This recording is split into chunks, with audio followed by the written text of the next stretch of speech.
some more breaking updates coming in. Russian President Vladimir Putin spoke to his French counterpart.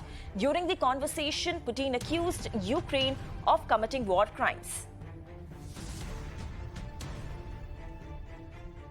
In fact, let me go across to Srinjoy for more details on this big developments that we are tracking on Mirror now on this big story of Russia-Ukraine war. In fact, Srinjoy, good morning. First of all, let's speak about the conversation that took place between Biden and Xi Jinping. While Biden once again made it clear that China should be ready to face implications and consequences if it goes ahead and support and support Putin.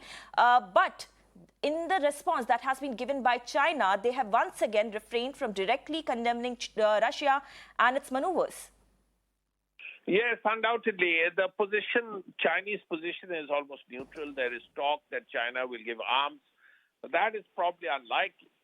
You would expect China to economically help Russia in the near future if there is a ban on buying Russian gas and Russian petroleum by the West and America and the Western countries in Europe decide that that will not happen. The Russians will be cornered, but for China.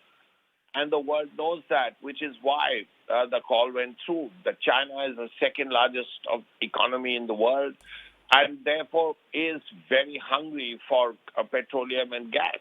And if Russia wants to provide that petroleum and gas, China will certainly buy it. That issue came up. China, of course, made its own point that, yes, the war should end and so on. But also there was a reference to Taiwan. And very clearly, we do not expect the Chinese to actually go out their way and ban Russian petroleum and Russian gas and so on. This is not something China will probably do. So at this point, to even believe that would not be very correct. Besides, of course, there is talk that China could export weapons to Russia. But that is unlikely because Russia has enough weapons of its own unless the war continues for very, very long. And that's we'll have to see how that goes.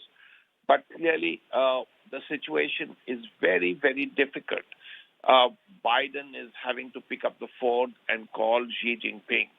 And if nothing else, the Chinese are considered enemy number one for the Americans, which is why you have the AUKUS, which is why you have the Quad, and a variety of things. So as a result, this is not going to be a successful situation vis-a-vis pressuring Russia. But at least an effort has been made. Similarly, the French and the Germans have been trying hard to end the war, which is why Macron and Scholz have been speaking with Putin. But so far, of course, they have been trying and trying very hard. So far, there hasn't been much success. That's right. Srinjoy, thank you so much for getting us all those details.